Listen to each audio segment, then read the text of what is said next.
Orwell está dentro de esas milicias iniciales que se suman al esfuerzo de guerra. Como es conocido, pues él se queda dentro de una unidad trotskista y por lo tanto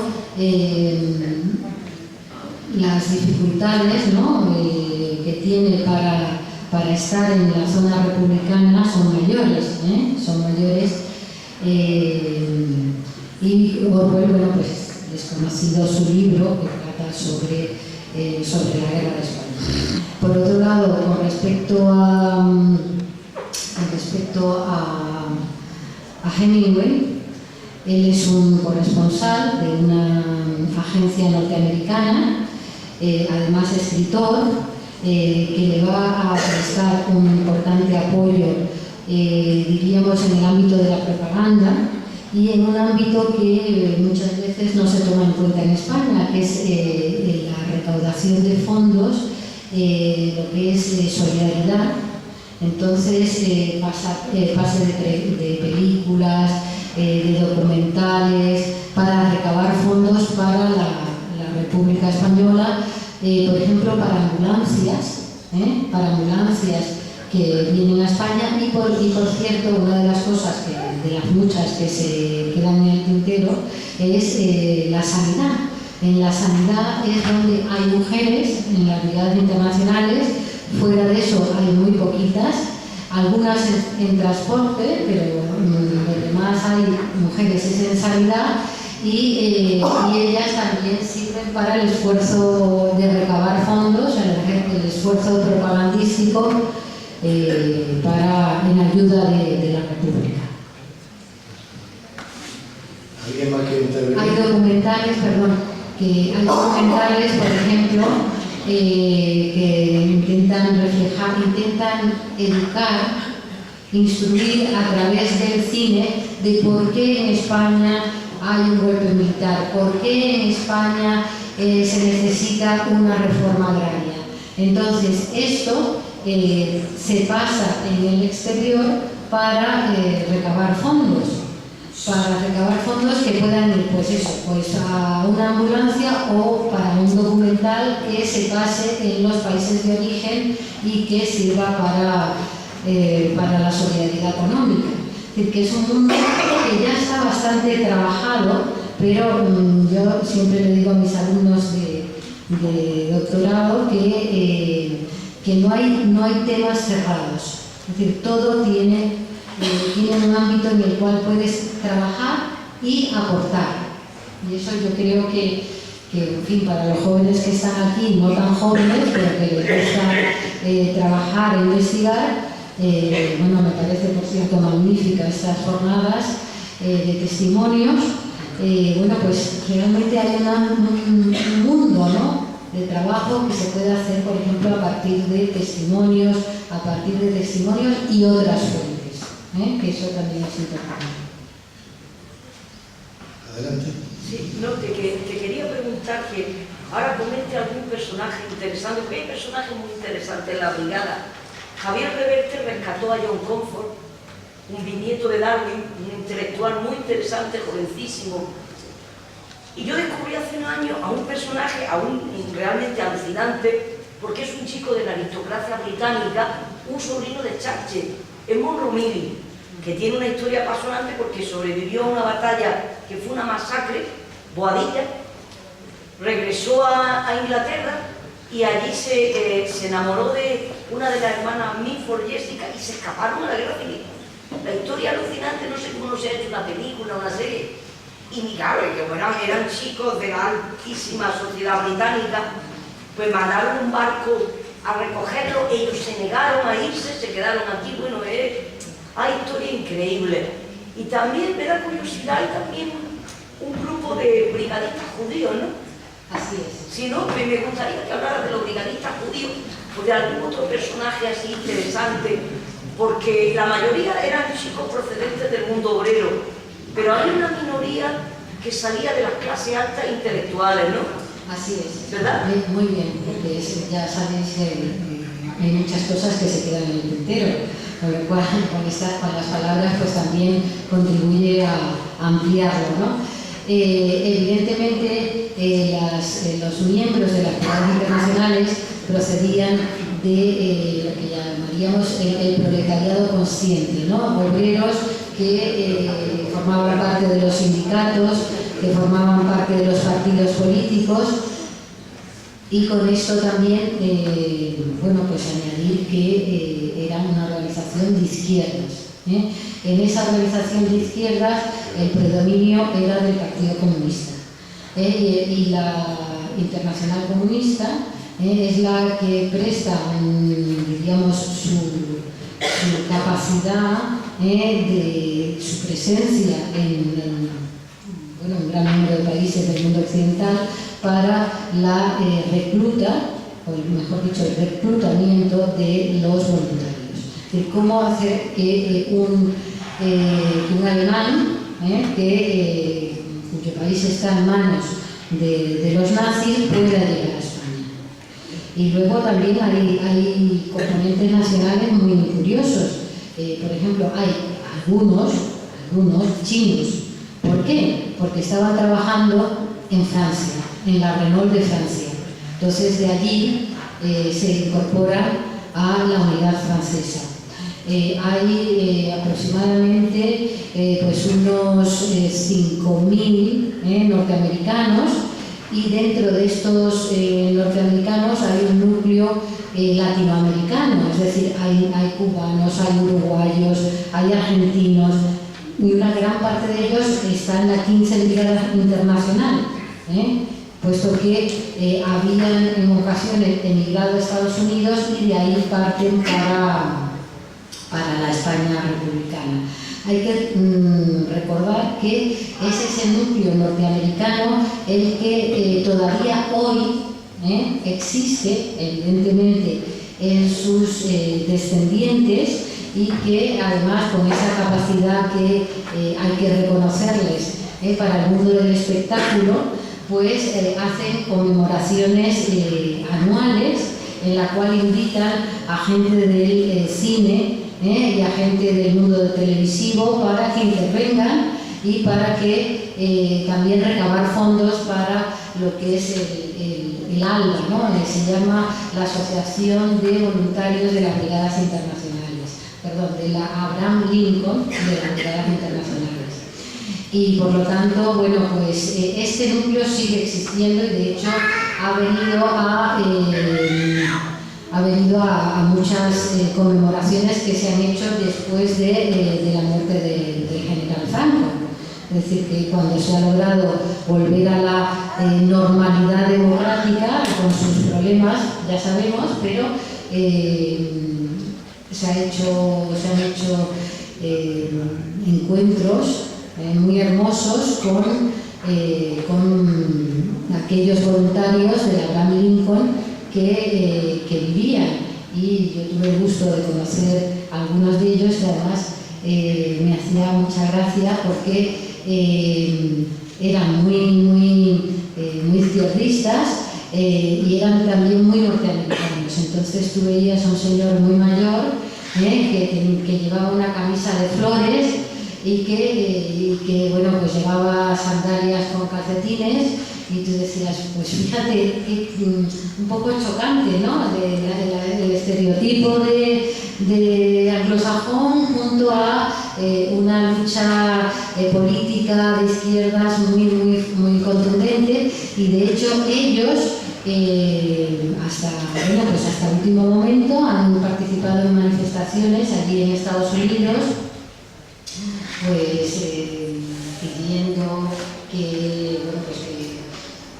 el fin de la guerra de Vietnam y muchas otras, diríamos, con una presencia en la política internacional, pues desde una órbita muy crítica con el imperialismo norteamericano.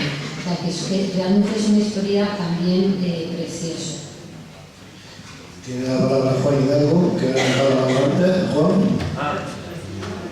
Bueno, dicen que es un poco el protocolo, y como te había pedido antes que Paco Cachano pudiera intervenir, si quiere, es un hijo de otro empresariado, y bueno, quiere decir algunas palabras, pues tienen una poesía para hacerla decir. Es que no la va a pedir. Paco tiene la palabra.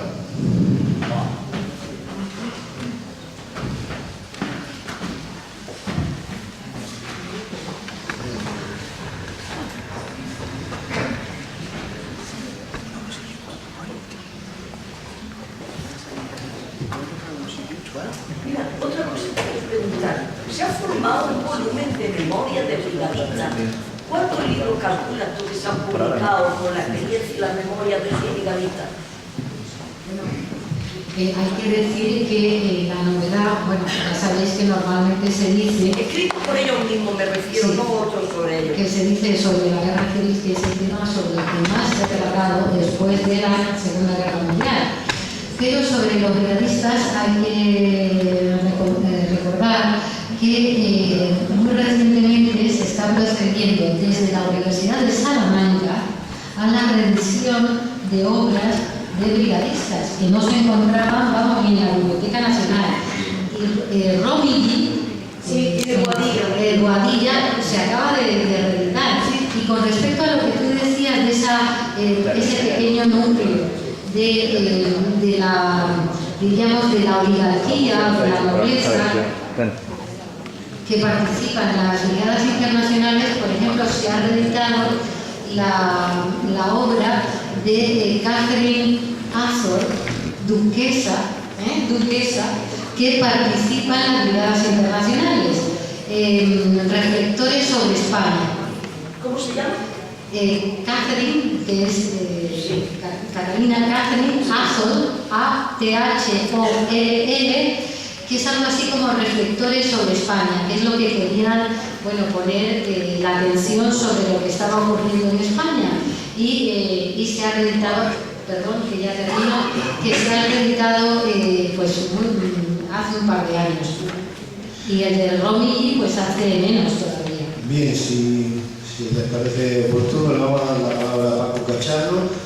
Vamos a recuperar una palabra también pedida hace ya un momento por Antonio Ramírez y vamos a cerrar el debate porque a las 8 llega el siguiente acto, que es la proyección documental, la Brigada Internacional de la Batalla de Málaga, producido por la Asociación 14 de Abril, que dura solo 23 minutos. Vamos un poco más de tiempo, por eso la premura de llamar un poquito al orden, porque si no sería interminable el debate. Pero Mirta es interesantísimo, de verdad. Podríamos estar toda la noche. Gracias. Paco, adelante. Sí, bueno, como bien ha dicho Juan, yo soy hijo de una familia de represaliados. En el 47, en agosto, mataron a mi abuelo, a sus 5 hijos y entre ellos mi padre. Quiero hacer hincapié que fue en el 47. Bueno, yo quiero recitaros una poesía del poeta comunista Marco Ana. Supongo que ya muchos de vosotros, que todos vosotros conocéis o habéis oído hablar de Marco Ana. Marco Ana estuvo en las cárceles franquistas 23 años seguidos. Los últimos años, los 15 o 20 años, se tiró, en la cárcel donde estuvo últimamente fue en la cárcel de Burgos. Allí en la cárcel de Burgos era un amigo de un tío mío que también se tiró 18 años preso, y que por los años 65 yo empecé a conocer las poesías de Marco Ana porque mi tío escribía en una libreta unos artículos que venían en los periódicos, una letrilla que apenas se veía, y entonces las poesías de Marco Ana mi tío las escribía para camuflarlos con los artículos estos y que la censura franquista no pudiera conocer la poesía de Marco Ana. Esta poesía se titula Romance a las 12 menos cuarto. Y se titula Romance a las 12 menos cuarto porque se dijo en todas las brigadas de la prisión central de Burgos, se dijo a las 12 menos cuarto de la noche un fin de año. Y dice así: camarada, a las 12 todos los pulsos en obra, que suenen como campanas en una campana sola, que fundan los corazones en un corazón y todas las ramas del pulso sean árboles de luz en las sombras. Amigos, todos en pie, las montañas rojas de nuestra sangre sin yugos, la voz erguida en la voz. Si alguno siente que tiene las alas del pulso rotas, que las componga. A las 12 todos los pulsos se notan. Si arena tienes los tuyos, si quietas tu boya ronca de golpear contra el muro, amigo, no te desplomes como una hierba apagada. Bebe en la arteria sonora de tu bandera, en la herida de tu pueblo, en cada gota de tu sangre fusilada. Sube desde tu derrota, desde tu cruz sumergida como un relámpago a proa, desde los huesos del pulso, desde la raíz más honda, firmemente a la palabra que comunista te nombra. Despierta el rayo dormido que en tu corazón reposa. Camarada, a las 12 todos los pulsos se notan. A las 12 todos en uno. Las campanadas redondas con las hogueras del pulso hará una sola antorcha. Alma de acero encendido que el mismo viento tremolan, forjan el cielo un yunque de dolor contra este aroma, de amaneceres que nadie podrá arrancarnos. No habrá sombra de paredones, ni balas, ni rejones, ni habrá sogas capaces de hacernos cuello. Nuestro cuello no se dobla. Miradnos aquí, miradnos, mientras los muros sollozan, siempre de pie, sin rodillas, como en finales de gloria. Camaradas, a las 12 todos los pulsos se notan.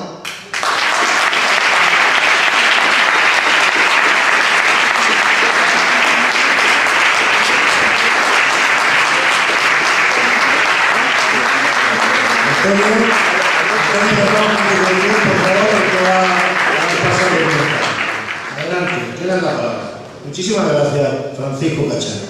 Sí, bueno, primero felicitar a la profesora Mirta Núñez por su conferencia. Yo quería comentar una curiosidad sobre la Brigada Internacional de la Cruz Almería, que quizá no sea muy conocida, y hacer una pregunta también en relación con eso mismo a la profesora. La ceniza de la esposa del jefe de las Brigadas Internacionales, Pauline Martí, descansa en el Museo del Cine de Almería. Es una cosa que mucha gente quizá no sabe, fueron traídas por su hija hace 9 años aquí a Almería en un acto que tuvimos. Pauline Martí fue la responsable de sanidad en la base de Albacete. Pero mi pregunta iba en relación con el marido de Pauline Martí, con Andrés Martí, jefe de la Brigada Internacional, sobre el que pesa casi una leyenda negra sobre su intervención. Entonces, estaba interesado en saber cuál es su opinión como especialista sobre la actuación de Andrés Martí como jefe de las Brigadas Internacionales. Tema delicado.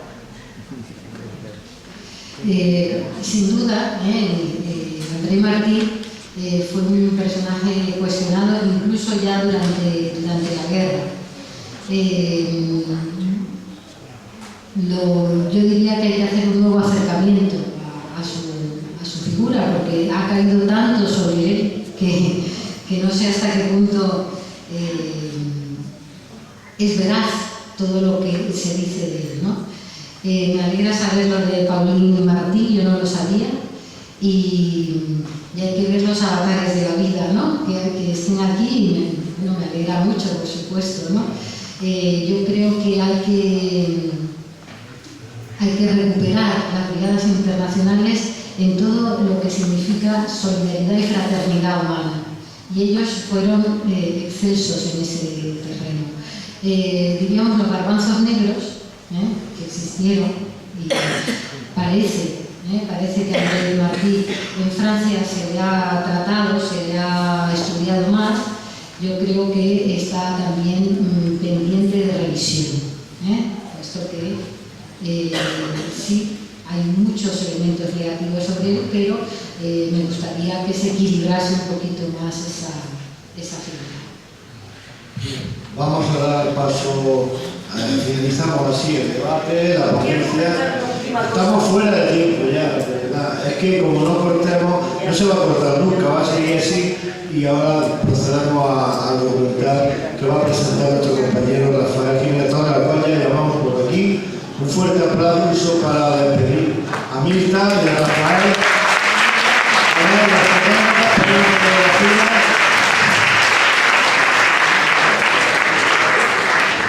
Las chicas de la fotografía, María Carmen Díaz, por favor, hacer una fotografía de recuerdo antes de que se vaya Rafael.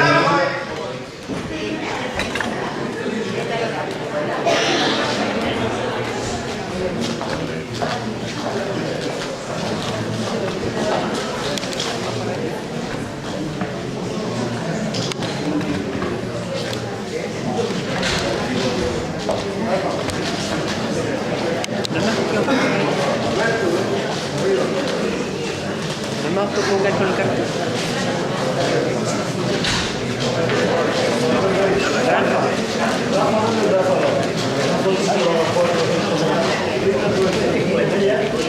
Pero, ¿no será mejor ahí con el cartel?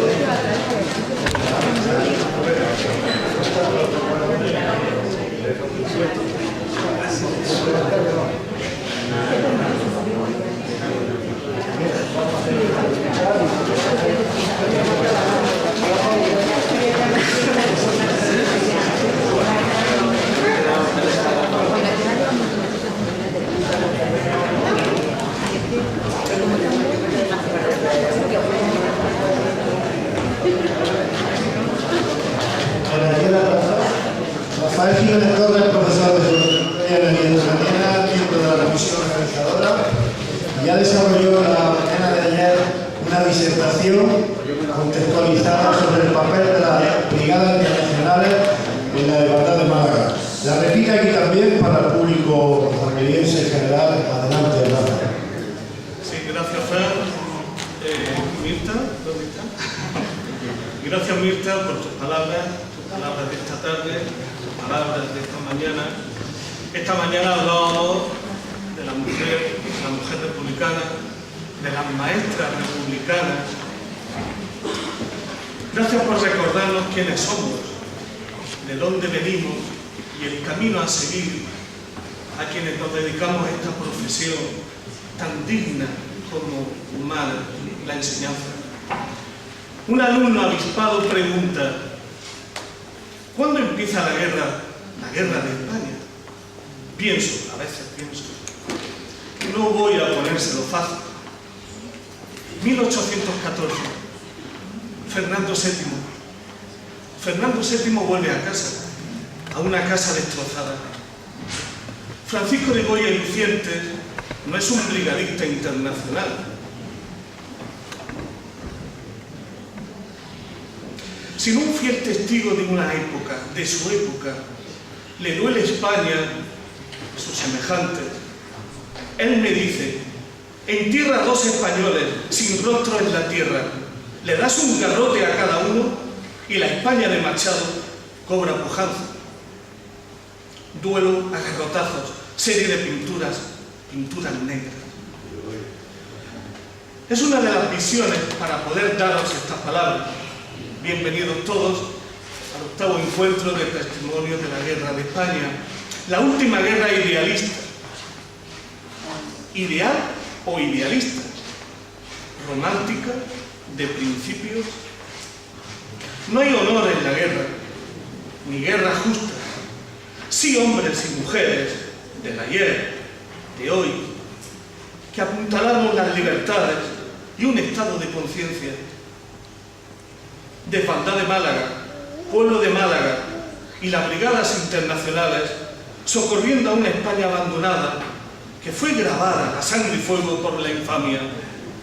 Segunda visión para poder comprender las palabras. Os leo un texto acerca de la actuación, como os he dicho, de las brigadas internacionales en uno de los episodios más cruentos, menos heroicos, si podemos decirlo así, en la guerra de España. Hasta pronto, hermanos. La brigada internacional es la desbandada de Málaga. Hasta pronto, hermanos, y volved cuando florezca el olivo de la paz. ¿Qué esconde el dolor y los sueños de quienes buscan un mundo mejor? Las brigadas internacionales, los brigadistas, no fueron recibidos con un lecho de flores en las avenidas, en sus casas, en la fábrica. Muchos fueron represaliados después de su intervención en la Guerra Civil de España, buscados, confinados algunos en campos de trabajo o de exterminio después, fusilados u olvidados, como si la vergüenza y el escarnio fuese el pago a su ayuda e idealismo ante el llamamiento desesperado de la Segunda República Española. Felonía y repudio a España. ¿De quiénes? De las llamadas democracias occidentales, Estados Unidos de América. Hágase la voluntad de la política de no intervención. 36.000 hombres y mujeres de toda etnia y condición movilizados por un único deseo de frenar al fascismo, en el nombre de la libertad y sometidos a sus propias convicciones, credo y moral. 21.000 caídos entre fallecidos y heridos en los campos de España. Olivos y almendros, sierras esquilmadas por el viento y la nieve, sol sin justicia, entre pasos angostos y collados, ríos sin agua y saltos entre los riscos. Febrero de 1937, cuando los obuses explotaron en los acantilados y las lágrimas corrieron ladera abajo, protegisteis con libros al pueblo no elegido. Un pueblo condenado a un éxodo hacia la desesperación de las líneas amigas. Almería queda lejos, Almería, en un mar de leyenda que consigue ahora la trampa mortal desde los cruceros de guerra nacionales y el cielo cortado por cumbres raquíticas o nevadas, donde revolotean aviones italianos y alemanes como buitres oliendo la parca. Málaga es el objetivo, en la mirilla del Mauser y artillería de campaña. Recoge la ciudad la triste carga de un siglo de hambre y miseria, encadenándose a su espalda un latillo de esperanza. Ese hombre ajado por los años y las costas del terruño recuerda aterrorizado la matanza de Badajoz en agosto del año pasado. Muchos son los refugiados desde las ciudades, los pueblos de España, andaluces todos, que entran en Málaga topando con el caballo de la guerra. El frente no es estable. Los ejércitos nacionales, regulares marroquíes y los italianos de Roata arrebatarán la ciudad. Un estudiante apostado en la plaza de la Merced y quizá comprometido con la historia recuerda la matanza y exilio de la población musulmana en 1487. Málaga, ves perder a tu gente, la libertad ganada desde tu alcazaba a la mar, lágrimas de inocentes, 150.000 personas anónimas y sin rostro, escondidas en el dolor, niños, todos niños, los niños inocentes, muchos serán, junto a ancianos y mujeres. Febrero de 1937, empieza la infamia. Se convertirá en la segunda huida hacia un futuro incierto junto al gran exilio, sin gesto épico alguno, allende los Pirineos 2 años después. Nacional 340, o la recordada carretera de la muerte. Es el inicio de tu camino, camina un paso y otro más. No mires atrás y sé valiente, porque hay un mañana y el enemigo no pasará. Alberti podría consolar a esta santa compañía. Nave de locos y corderos al matadero. Que nadie enfrente hay. Que es nadie la muerte si va en tu montura. Galopa, caballo cuatralbo, jinete del pueblo, que la tierra es tuya. A galopar, hasta enterrarlos en el mar. Sin embargo, la poesía no es un arma cargada de pan. No hay nadie que alimente la caravana de los afligidos, pueblos hundidos en el miedo, despoblados o abandonados, todos cautivos de la guerra. ¿Dónde están las tropas republicanas? ¿No hay un Dios que castigue tanta crueldad? Almería sigue estando lejos y tampoco podrá daros generosa ayuda y consuelo. Dicen que es una ciudad pequeña, mustia y pobre, pero racista. No temáis, os traigo algo de esperanza. Hay una luz al final del túnel, no por desgracia para los más de 5.000 caídos, pero no olvidados en los cortados de caliza, calizas coronadas por la sangre y el esparto. Ha venido alguien. Los brigadistas llegan del frío después de su actuación en la batalla de Teruel. Pasad sin esfuerzo el río Guadalfeo. Ánimo, aquí estamos. Un esfuerzo, un último esfuerzo. La 6ª Brigada Mixta y los 3 batallones con 389 soldados, venidos de 20 países, encuadrados en la 13ª Brigada Internacional, nos damos la mano. Reconquistar Calahorra e intimidar Motril. imágenes congeladas en papel con ribetes dentados en blanco y negro, fotografías que inmortalizan la rabia y el esfuerzo de la guerra, niños mirando atrás sin posar, o mujeres finiseculares y enlutadas buscando un mendrugo de pan o un cuartillo de leche de cabra. Los sueños son. Robert Capa y Gerda Taro, reporteros de guerra y brigadistas de conciencia, junto a ellos el médico canadiense Norman Bentune, como imagen de un voluntariado de hoy comprometido con los débiles y necesitados, os dan la mano. Banco y transfusiones de sangre para una España que se resiste a doblegar su historia, además de trasladar a refugiados en una ambulancia a Almería. Las naves de Jerofonte es ahora la de hombres y mujeres que vivirán un día más.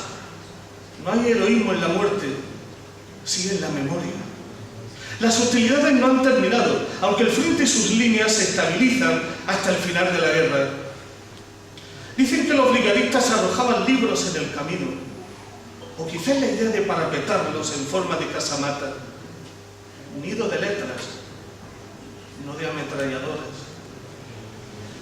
Romanticismo y osadía en la idea de volver a recogerlo cuando termine esta locura, esta matanza sin sentido. Queda esta Almería anclada en la calima, cobijada en su bahía, Cabo de Gata y la última sierra que lo abraza, Sierra de Gado. Es un pañuelo que acopiará las lágrimas y el auxilio de humanidad. Es otra historia que también será recordada en los pliegues del camino y de las almas. Hasta pronto, hermanos. Pero también os digo sin acritud que ojalá no tengáis que venir más. Profesores, historiadores, aficionados a la historia declaman desde las cátedras o un banco de cualquier ágora que la historia se repite. Puede repetirse en un bucle a modo de condena si no actuamos, si negamos los hechos o malinterpretamos las señales. No hay guerra justa, ni gloria en sus capítulos. Todos somos víctimas, las de ayer y las de hoy. Termino como empecé. Volver, en todo caso, cuando florezca el olivo de la paz. Gracias.